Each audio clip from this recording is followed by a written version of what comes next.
the presence of the President, Babrak Karmal, and members of his government. And from the impression of support demonstrated here, it would be difficult to tell that only a short distance from the city, troops like these were engaged in a conflict that President Karmal would only describe as an undeclared war by the United States. The politics of Afghanistan in the last decade are a story of coup and counter-coup. In 1973, Mohammed Daoud overthrew the reigning monarchy, but could not control an increasingly unstable political and economic situation. In April of 1978, Nur Mohammad Taraki, a Marxist, overthrew Daoud.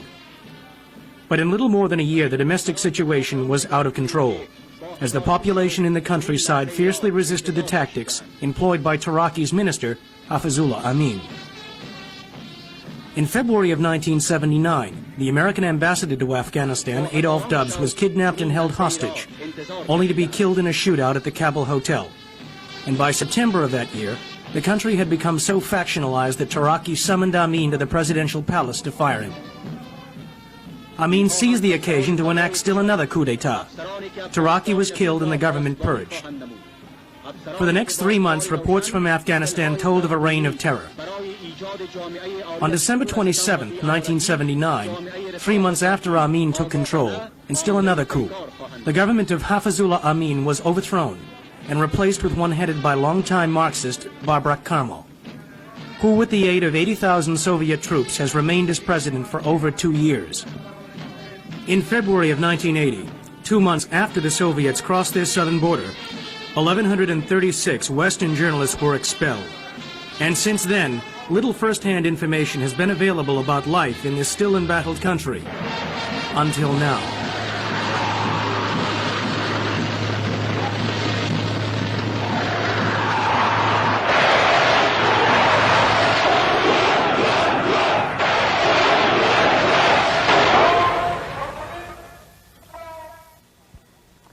My name is Paul Fitzgerald, and for the next hour I'd like you to share an experience with me.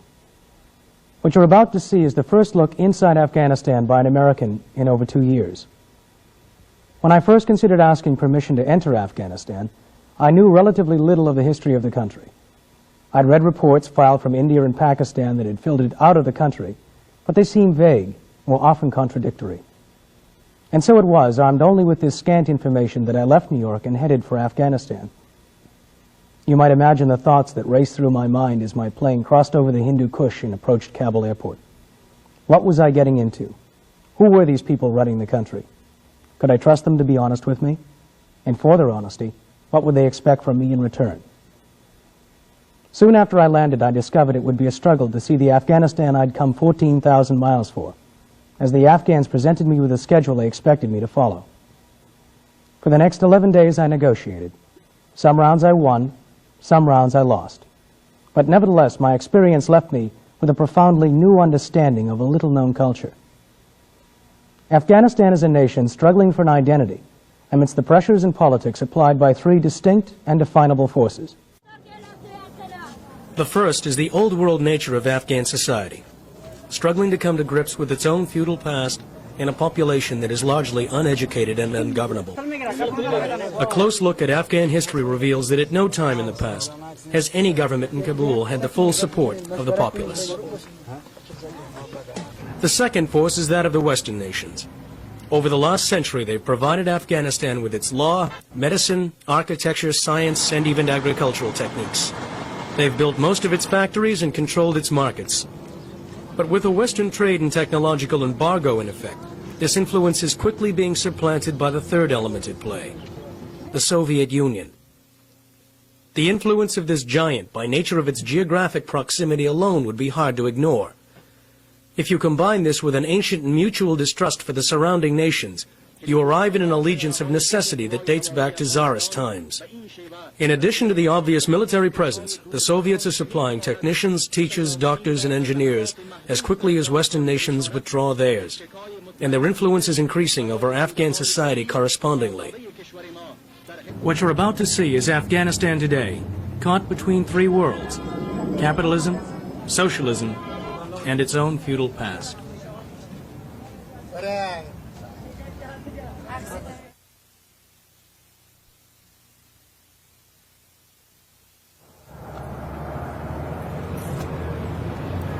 These are the hills that surround downtown Kabul, overgrown with the mud and straw huts that one unwary Western visitor once described as Afghan skyscrapers. The majority of the population spend their lives in homes like these, without the benefit of running water or electricity. And for some, the pace of life here remains much the same as it has for centuries. But for others, the pace of life here is quite different. On Friday, May 15th, 1981, I arrived in the Democratic Republic of Afghanistan, the first American filmmaker to set foot in Kabul in 18 months. The first thing you see upon entering Afghanistan by air are Russians. As the plane taxied down the runway at Kabul, past rows of MiG fighters and shirtless Russian mechanics servicing their helicopter gunships. But as I proceeded into town, the Russian presence became far less imposing, visible infrequently and only at strategic spots throughout the city. The presence of foreign armies is not new to Kabul. These ancient walls were breached by both Alexander the Great and Genghis Khan. And before the Russians, the city played host to over a century of sporadic visits by the British Army. As I was slowly introduced to the city, I began to feel that more than just geography, but centuries, separated me from what I was seeing. And wherever I went, my curiosity about these people was returned.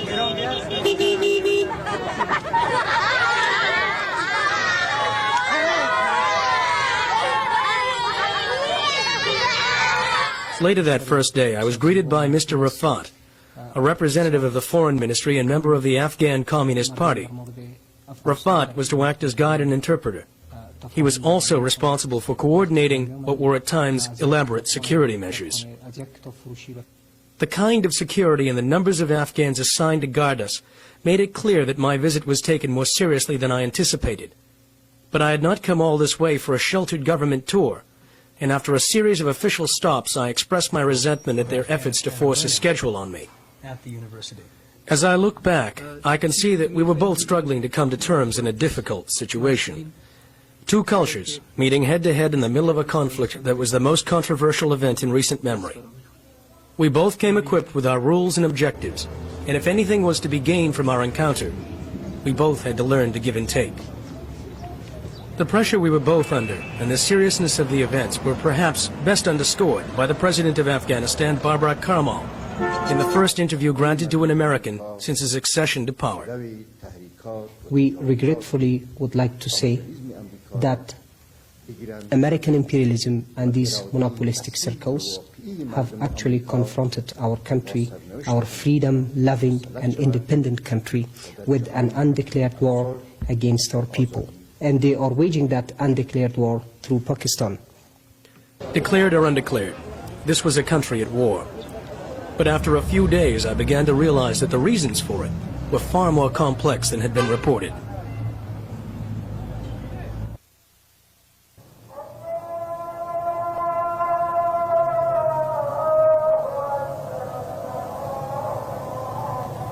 It is a matter of record that much of the resistance facing the Karmal government today began with the brutal anti-religious reform programs of his predecessor, Hafizullah Amin.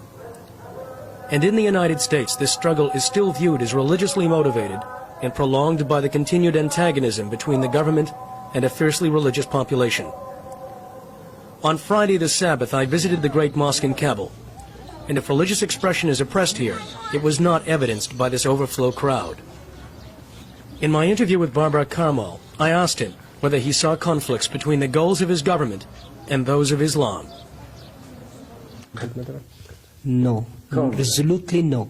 Principles, the program and the objectives of the Democratic Republic of Afghanistan is completely compatible with the progressive Islam. Progressive Islam and American Islam. Now, they were two terms I'd not heard before. But I was to discover that these terms were essential to the understanding of this conflict. In an attempt to undo the damage caused by his predecessor, Hafizullah Amin, Karmal has established a Bureau of Islamic Affairs and named Dr. Sahid Afghani to lead it.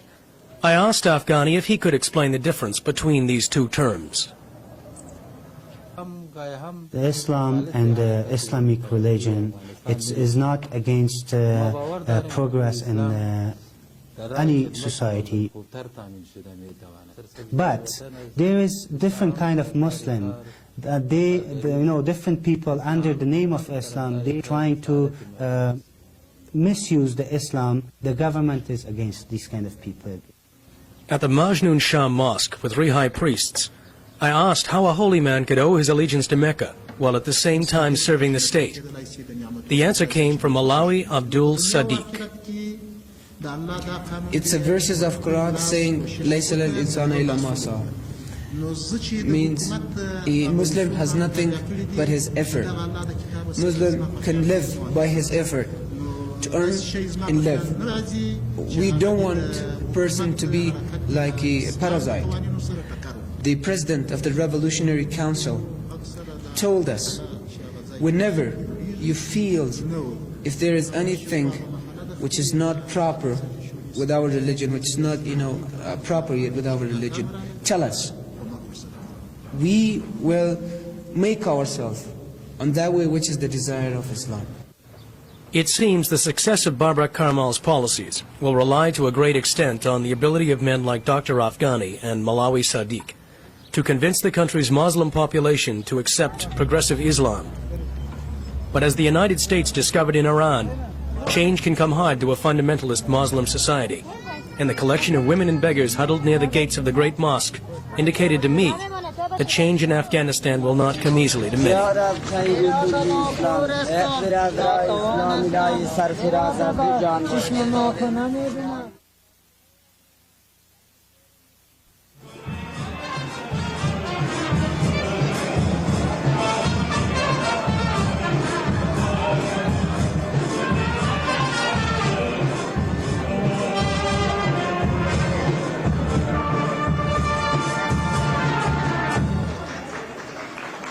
You don't have to look far in Kabul to see the contradictions between the traditional and the modern Western values.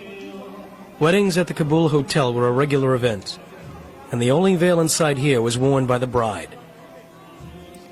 Understanding the role of Afghan women today is essential to understanding the identity crisis this entire society appears to have faced in the last 10 years. In one family, you're likely to find women who adhere strictly to traditional Afghan custom, remaining veiled and sheltered, while others are finding their place in the workforce working side by side with men, some assuming positions of authority. Early on in my visit, I was taken to meet one such woman.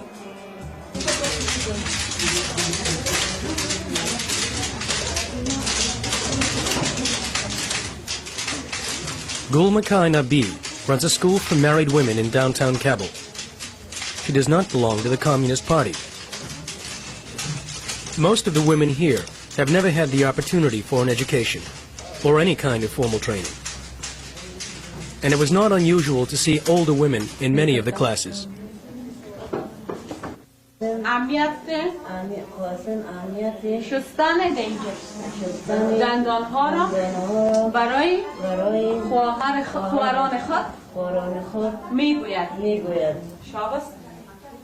Since the government employs over 50% of the population of Kabul, most of the women here and their children next door in the nursery are probably family members of men who work in the government.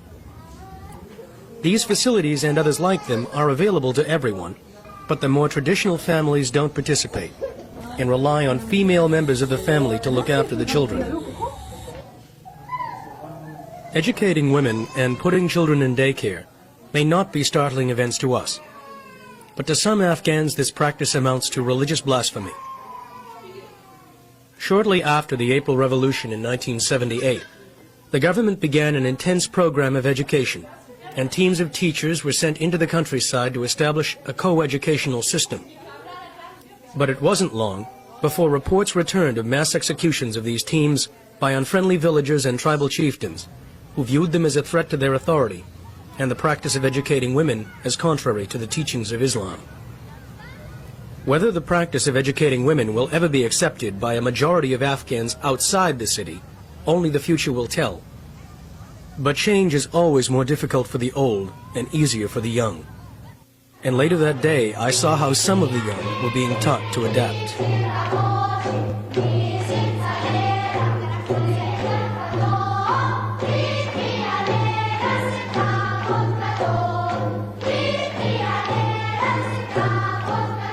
This is a gymnastics class in the courtyard of a Kabul grammar school. And while these young boys go through their physical exercises, upstairs, the young pioneers are going through their intellectual ones. An important part of the educational process in Afghanistan, alongside reading and writing, is political education. And there was no shortage of Marxist literature available here. The organization that oversees and guards youth activities is called the Democratic Organization of Afghan Youth, and its members played an active role in the 1978 revolution. But according to members, the scene in this school was not always as ordered and calm as it is now. Hafizullah Amin was said to have decimated this organization, imprisoned, tortured, and executed its leadership, and installed his own son as the vice director. Wherever I went, I heard similar stories of the excesses of Hafizullah Amin.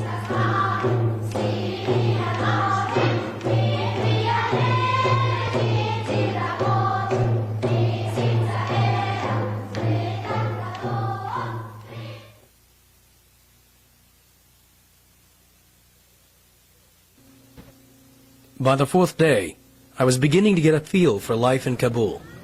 But at Kabul University, it even became obvious to my hosts the effect that 5 bodyguards could have on candid opinion. Are things better for you as a woman since the revolution?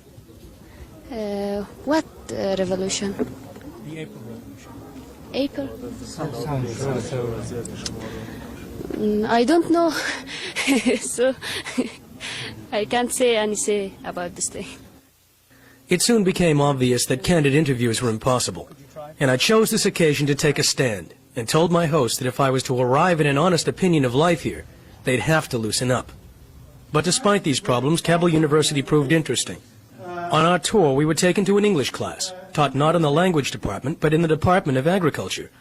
And I soon learned that up until the April Revolution, few courses at the university were taught in a language native to Afghanistan. Law was taught in French, engineering and science in German, and agriculture in English. We are having English lessons this year. We were having English lessons last year too. Even the library, donated by the United States, was stocked predominantly with English textbooks, even using the American Library of Congress card cataloging system. Kabul University was a vivid example of Western influence on Afghan life.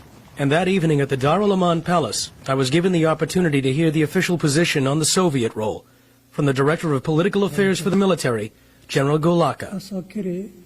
The limited contingents of the Soviet troops in Afghanistan are mostly posted in the border areas, and they are only there in order to deter any kind of likely invasion or aggression from outside. But all the activities against the insurgents, against the counter-revolutionaries, are waged by the heroic armed forces of Afghanistan and party members and the people of the country. In the American media, the Russian involvement in this country has been described as Russia's Vietnam. How would you characterize that?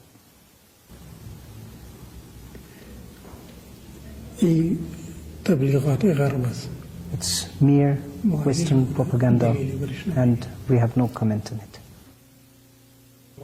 Much to my surprise, the General had planned a grand finale to this evening, and over a cup of coffee after the interview, told me of his plan. In the West, they always propagate this farce that perhaps the life is so restricted in Afghanistan that nobody could dare to come out of his own house. So in order to show you the normalcy of life, at least in some parts of the city, I would very kindly invite you to come with me when you want to go back to the hotel. I will accompany you, I will take you everywhere, so you might see that how President of the political department of the Defense Ministry of Afghanistan can very normally walk in the streets. I see that.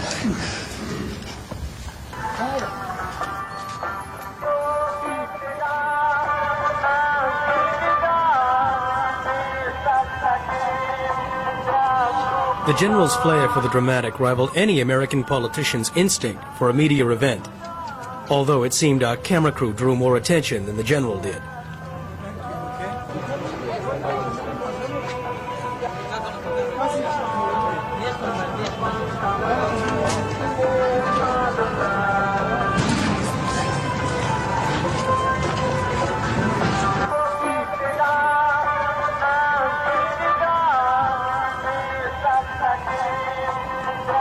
Although the general never gave me the impression he was overly concerned for his safety during our excursion, the loaded machine gun resting in the passenger seat of his car was a clear reminder that he was not taking any chances.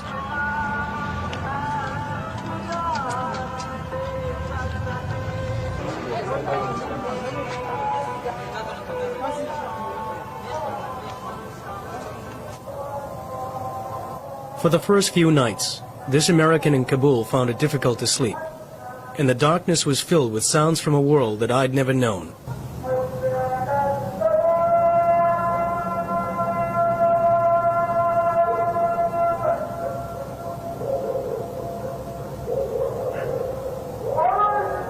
As the mullah chants his midnight call to prayer, the dogs bark and armored personnel carriers patrol the curfew-cleared streets.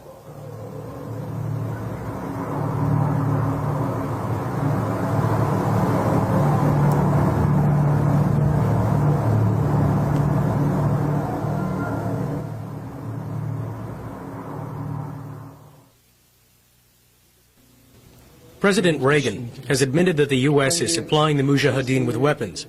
What kind and in what numbers, no one will say. On Tuesday, I had a chance to see some of the weapons captured from the rebels by the Afghan army, and many of these could only be classified as museum pieces. This Thompson submachine gun was manufactured around 1920, and these stacks of Enfield 303s, a remnant of the British colonial period, had manufacturer's dates stamped on them dating back as far as 1881. But although antiques comprised a large proportion of the weapons I saw here, modern technology was represented as well. These are American-made models. SH-55. These are British-made.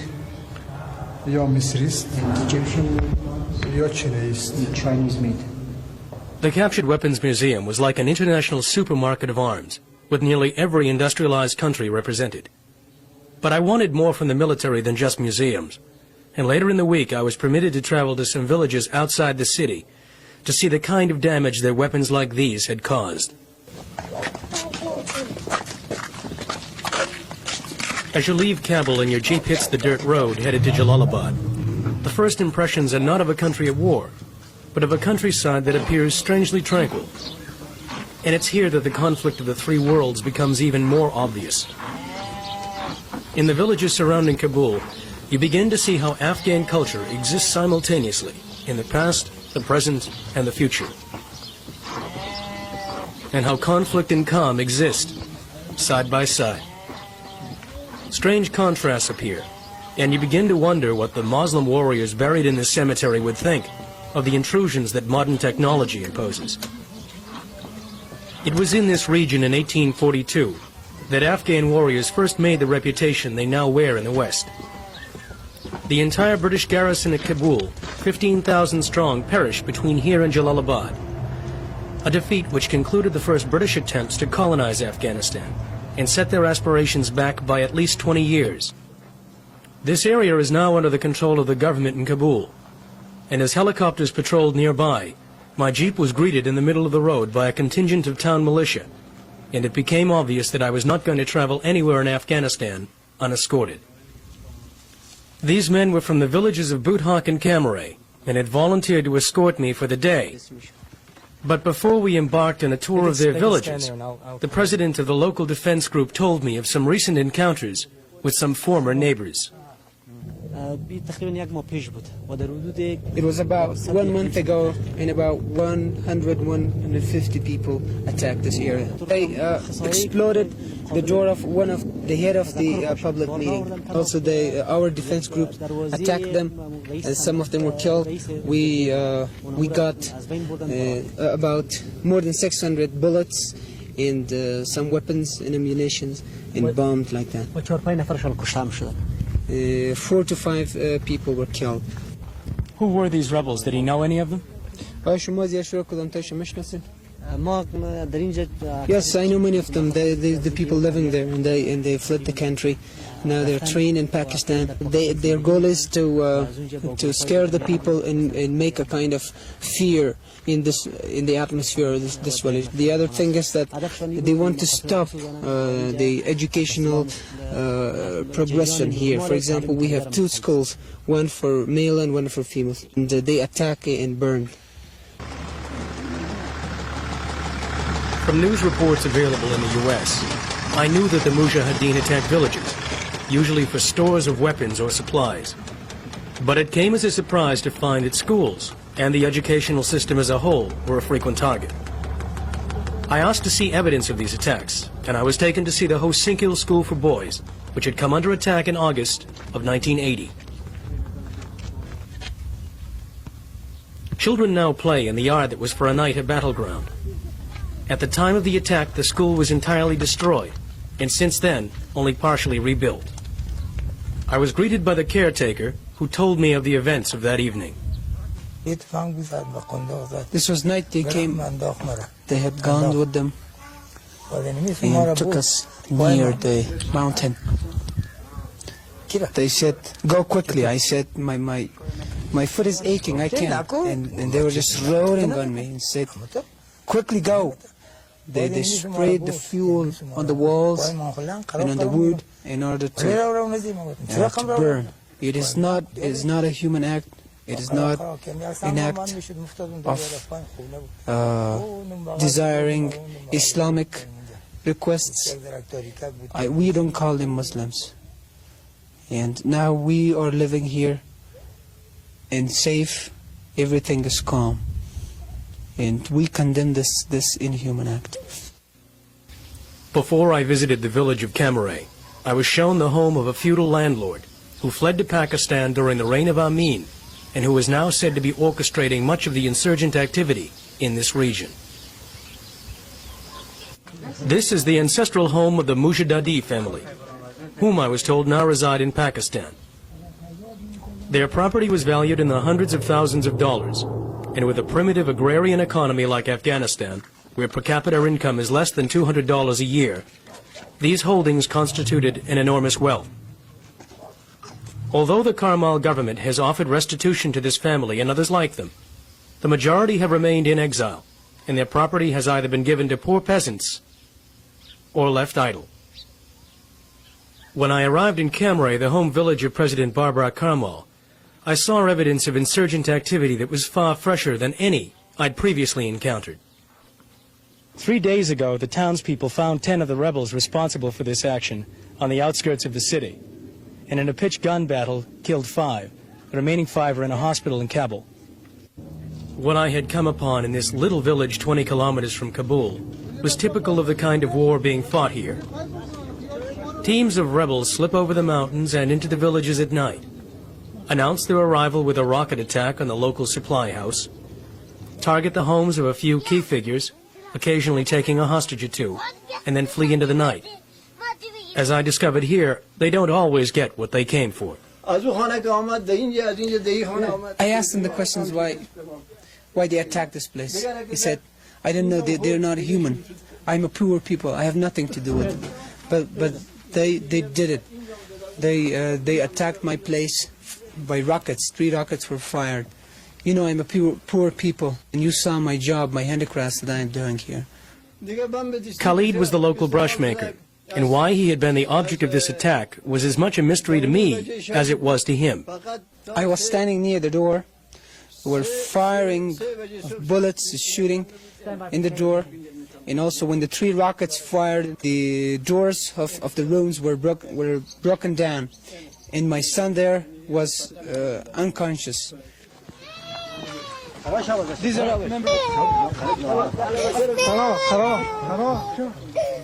This was the sourest reception I was to encounter during my stay in Camaret, as the Afghans proudly showed off their Enfield rifles and ancient machine guns. Here in the village of Camaray, I got my first real sense for the people of Afghanistan and the simple life they live. The one-armed machine gunner told me he admired Americans and invited us all to his home for refreshments, which I unfortunately had to decline because of the restrictions of time. But even though my stay was limited, it appeared clear that the recent attack on this village did not win the hearts and minds of these people. It did demonstrate, however, that despite 80,000 or so Russian troops, the government cannot guarantee the security of these outlying areas and has put weapons into the hands of villagers to bolster their defenses.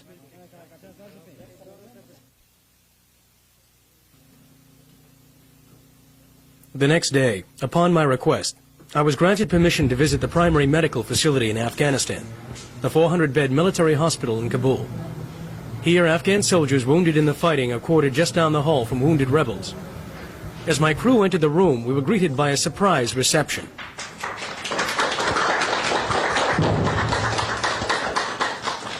I soon learned that these men, who only a week earlier had been firing rockets and throwing grenades at government soldiers, had in their captors' hands turned state's evidence. ای پدر وطن چقدر با خداستی نور چشم خلق دنیاستی. I have a spirit of patriotism. I will be serving for my people, for my country. Whatever I have done or I am deceived, I will not do it again. But I will be trying to do things profitable for my people. From all appearances, these prisoners had received good care. But like prisoners anywhere, the light often shines brightest through the prison bars. And there was no way to really tell whether this man's proclamation was a sincere expression of his views, or just simply done for our benefit. And of course his own.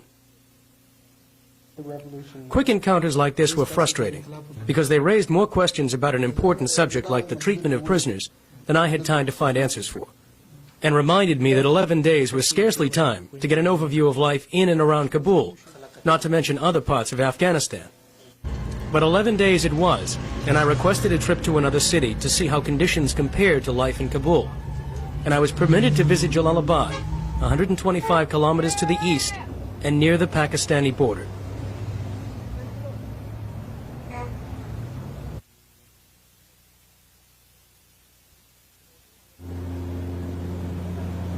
Although I had requested ground transportation for the trip, my hosts insisted we travel by air since they could not guarantee our safety. The harshness of the land and the stark contrast between the valleys and the mountains become strikingly apparent from the air. As you leave the runway at Kabul and climb over the city, you can see the fertile valley that surrounds it is nothing more than an oasis. From this perspective, it's easy to imagine the tribal wars that have been fought over the centuries for the few acres of arable land, in the midst of a landscape that resembles a rolling sea of treeless, sandblasted rock.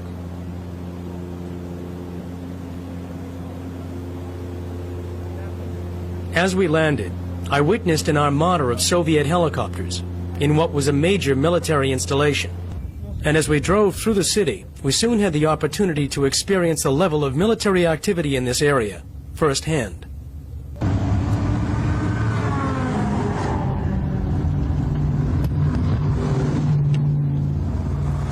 On the way to a place called the Hatta Museum, we found some pictures that vividly describe the conditions surrounding Jalalabad as we wound up in the middle of a military convoy. Shooting pictures from the back seat of a Russian Lada while traveling at 30 miles an hour is not the ideal location for your camera crew. And as I watched the escort tank clank away into the dust, I was afraid we'd missed a golden opportunity. But it wasn't long before I discovered we'd gained a small escort of our own. From the beginning of the trip, I'd had no doubt that concern for our safety had been quite serious. But encountering this truck full of Afghan Youth Brigade and soldiers, along with the 2 armored cars, provided a clear demonstration of how serious they really were. Just watch, please, watch it. Yes.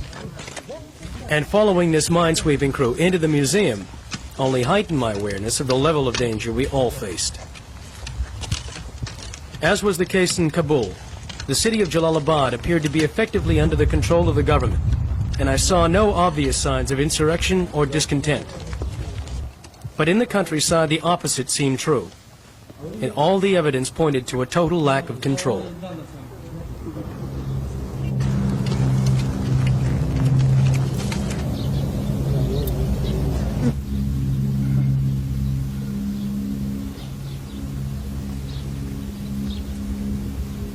The Hara Museum was a unique 2nd century AD Greco-Buddhist temple, which had been painstakingly restored by European archaeologists. It was now a pile of rubble. Kind of statues were actually built in these areas, which we call niches. These niches had been. But all the statues have been brought down, and this area has been burnt down in the time of famine. And also under the consequent attacks of the counter-revolutionaries. Because he was an anti-culture man, he was completely against the culture. He was a destructive man. Why the Hara Museum had been such a target for barbarism was not clear. It is possible that Hafizullah Amin was so prone to cultural purges and anti-intellectualism that it became a popular target. Or it could be that local Muslims cannot abide a Buddhist temple, even if it is only a relic of the past. Whatever the reason, the attacks in this area are not limited to the Hara Museum. And from all the precautions, it was becoming clear that no one in Afghanistan takes unnecessary chances. As we were about to leave, the countryside came alive with young men from the town of Hara, a mile or so away, who had joined the youth brigade and soldiers to ensure that our visit would not be interrupted. As we traveled back down the road, we passed a blackened hole surrounded by bits of burned tire, and I found that only 2 days earlier a truck from the nearby farm had passed over a landmine on this spot. It may not have looked like much, but 2 people had been killed here not long before. As we stopped to take a picture and have the car drive into the hole to demonstrate its depth, Rafat went to the trunk and pulled out a machine gun. And while the tape recorder rolled, he stood and covered the crew, his gun aimed at the woods beside the road. Okay, we got it. At the time, it seemed out of character for my well-dressed and ever-polite host to be standing in the middle of a dirt road with a machine gun, and he seemed equally as embarrassed at having to do it. But I now feel that the embarrassment he expressed was as much for his government's inability to pacify this area as it was for himself. Another reason for the concentrated attacks on this area could be the Hara mechanized farm. Built by the Soviets, it is the symbol of the Karmal government and its land reform programs. But although the attacks disrupt production, they also have an unintended effect of involving the Soviet Union even further in the Afghan economy. This mill is a case in point. Destroyed in the summer of 1980, it will be replaced by the Soviet Union and paid for by the profits the mill will eventually generate. I found examples of increased Soviet involvement on numerous occasions, wherever the rebels had struck, or whenever Western aid was retracted.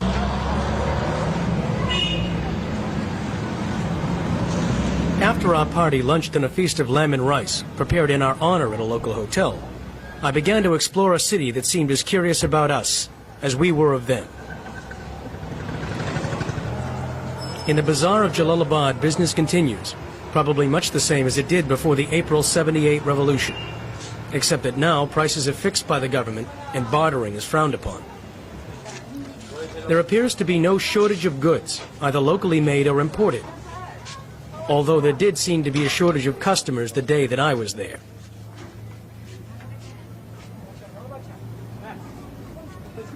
I was told by an English-speaking merchant that foreign goods are often brought in over the mountains from neighboring Pakistan on pack animals, as they have been for centuries. The policing of this practice is as hard today as it was 100 years ago. Although Jalalabad was only 125 kilometers from Kabul, the ethnic mix and culture is quite different, and Hindu merchants appeared to predominate at the bazaar.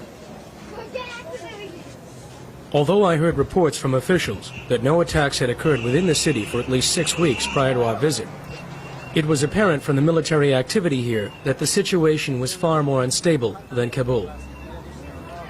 One thing that Jalalabad did share with Kabul, however, was the lack of a Soviet presence outside of their bivouac at the airport. And from my perspective that day, it was impossible to determine to what extent their authority reached over the actual governing of the city.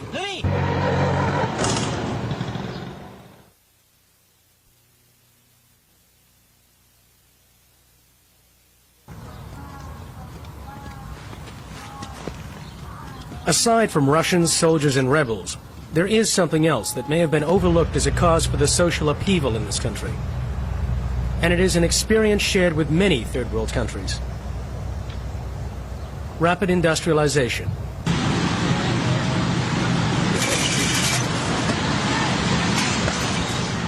Unlike Western countries, which had over 100 years to adapt to the changes caused by the Industrial Revolution, the sudden input into Afghanistan of modern technology and machinery during the 1950s and 60s provoked sudden changes that this simple agrarian economy and culture had trouble adapting to. The reigning monarch at the time, Mohammad Zahir Shah, in an effort to help, began a practice of government subsidy and partial ownership of certain industries to help fledgling businesses get on their feet. I found that to some extent that practice still continues today. This raisin packing plant is owned 51% by the government and 49% by private investors. Despite an embargo on goods and services by many Western countries, including the United States, the manager of this American-built facility assured me that he had no difficulty in purchasing replacement parts from American suppliers for his machinery. He even boasted that his workers had just received a salary increase and he a new office as a result of booming sales. Although the embargo makes life more difficult here, this plant has little difficulty selling its product. This shipment of raisins, part of a $1 million order headed for Dublin, illustrates there's often no lack of markets available when the demand is high and the price is right.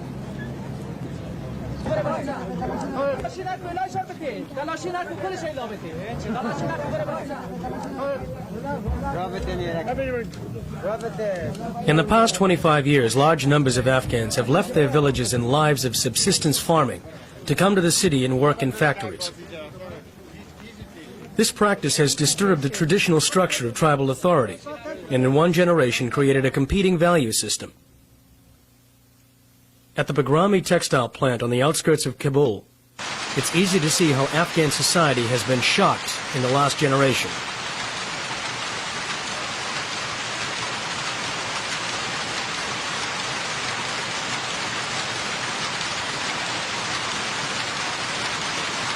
These young workers have all come from villages like Budhak and Kamarang, where living and working conditions are probably much the same today as they were 1,000 years ago.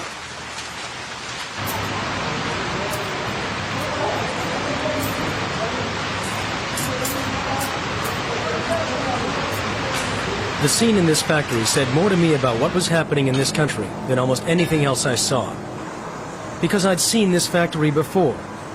Not in Afghanistan, but in America, in Europe, in Asia, or anywhere. Any romantic Kipling-esque notions of fierce Afghan warriors must be tempered by the realization that one day that image will probably be to Afghanistan what the cowboy and Indian now are to America. Despite the shock that industrialization has had on the lifestyle of this rural agrarian economy, it is apparent that some of the old ways, and the new, can at least for now coexist.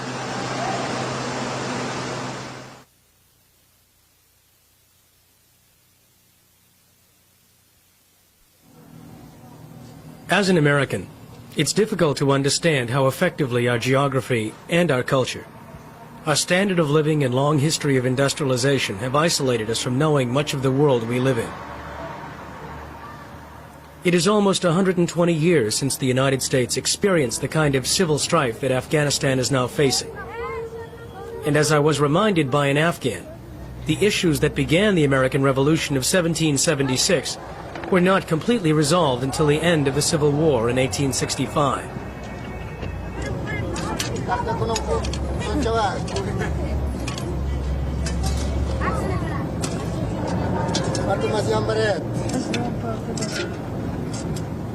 We have long since resolved many of the basic problems that still plague developing nations. And it is often hard to even imagine what life is like for these people.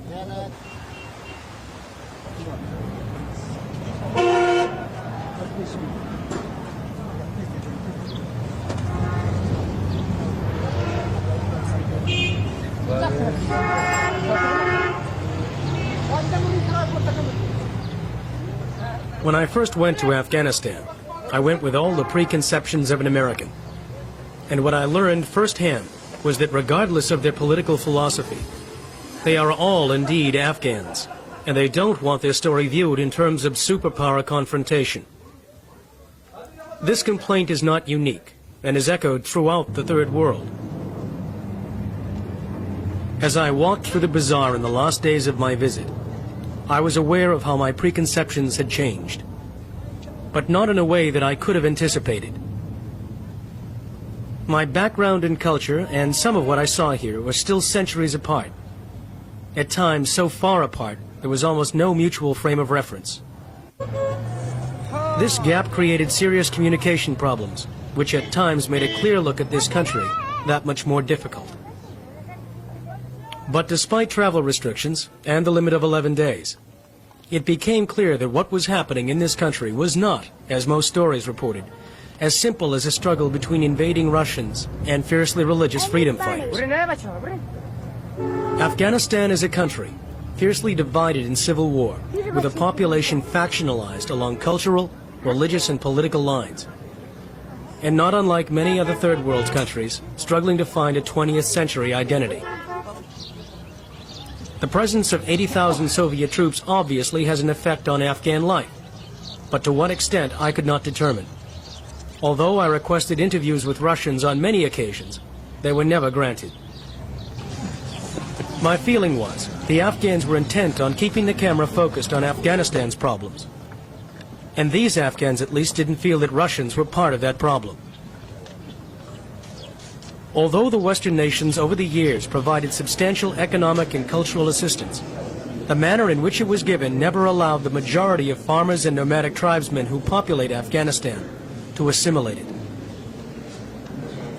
Over the last generation, cultural barriers grew between the westernized city population and the rural poor.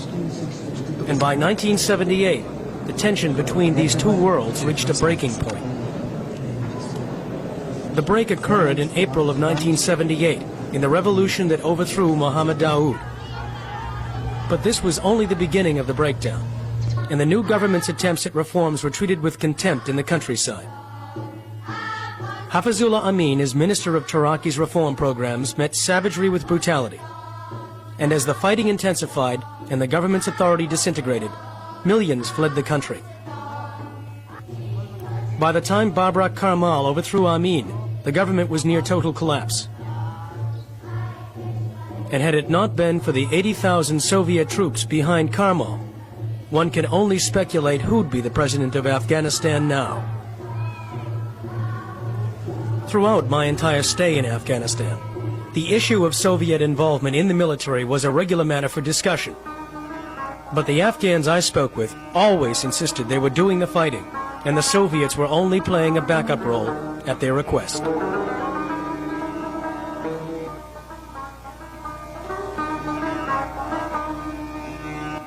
This official Afghan film, distributed throughout the country, was intended to demonstrate that fact to the population.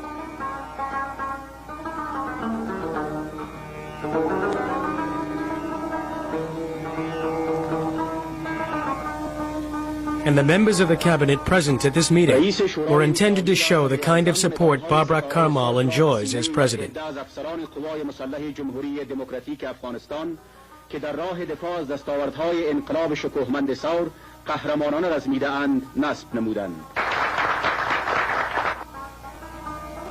In my interview with President Karmal, he reiterated the official position on the presence of the Soviets in his country. The friendship between Afghanistan and the Soviet Union had always been and is and will be a great guarantee for the safeguarding of the national independence of our country. هر وقت که any time that a reliable and a convincible guarantee is given on the part of the neighboring countries, Pakistan and Iran, and the United States of America and China, that there would be no recurrence of any sign of aggression, provocation and interference into the internal affairs of Afghanistan. The limited military contingents of the Soviet troops would return to their peaceful land. Otherwise, if these interferences, provocations and aggressions, particularly from the Pakistani side, continue to exist, then the limited contingents of the Soviet troops will remain in the country.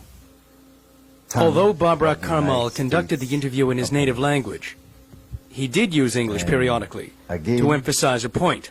Please convey my deep greeting, warm greeting to the noble, peace-loving, working people of the United States of America. We are against the American imperialism, not against the people of the United States of America.